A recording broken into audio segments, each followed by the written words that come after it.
The story begins with our protagonist Kanji, who is a kind person. He always helps people in need. When he was going to school like any other day, he heard some bullies bullying a student who was in his class. The bullies called Kanji and told him that the guy they were bullying didn't have a mother and he had only one picture of her, which they were going to tear into pieces because he didn't have money to pay them. Then the bullies said if Kanji didn't buy those pictures for him, they were going to tear it for real. Kanji became furious and tried to talk things out, but they only listened to him when he gave them $100. They make it look like they weren't doing anything bad, they were being fair. The kid who was being bullied thanked Kanji and calls him kind, which makes Kanji very happy. Then the kid asks Kanji why he was trying to be so kind. Kanji told him that he needed to do it to this extent because he had a reason. When he arrives at the school, everyone greets Kanji cheerfully. He was happy to see a girl named Sujin who greets him as well and asks for his help in throwing the trash bags. She praised him for helping out their classmates and told him how everyone in the class was talking about this. Kanji was glad to hear her say that about him. Just then we see the bullies who were playing games with the money that he extorted from him. Shin-jong, the thug from earlier, calls Sujin. Sujin hesitantly greets him. She looks troubled, which makes Kanji think that they are bullying her. The bully calls for her again and tells Kanji to get lost. Sujin assured him that she would be alright and told him to go on ahead.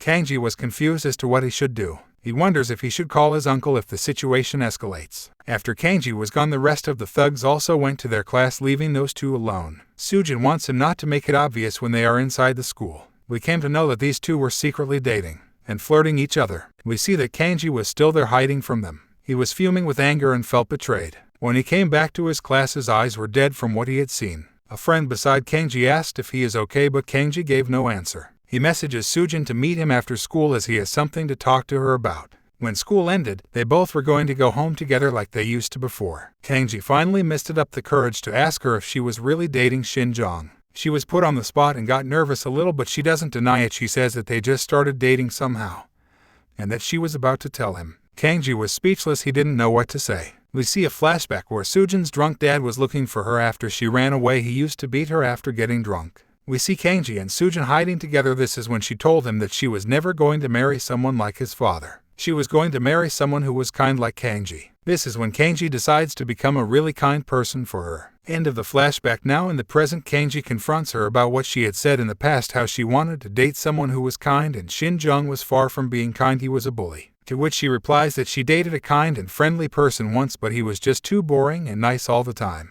A bad guy, on the other hand, they are rough, attractive, and way cooler. Kanji was stunned. All these years his efforts to be kind to her were for nothing. She didn't care about nice guys. Now she was into bad boys. In the moment of desperation, he grabs her hand and starts saying stuff like he was way meaner than Shin-jong.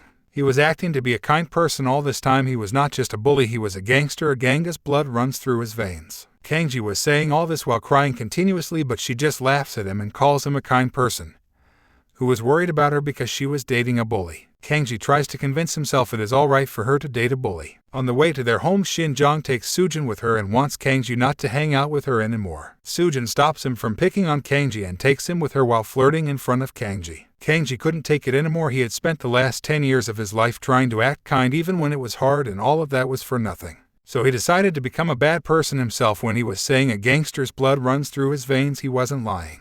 When he enters his home, all gang members are bowing before him. His household was a gangster household, and he was going to show her what a really bad person is like. To be continued.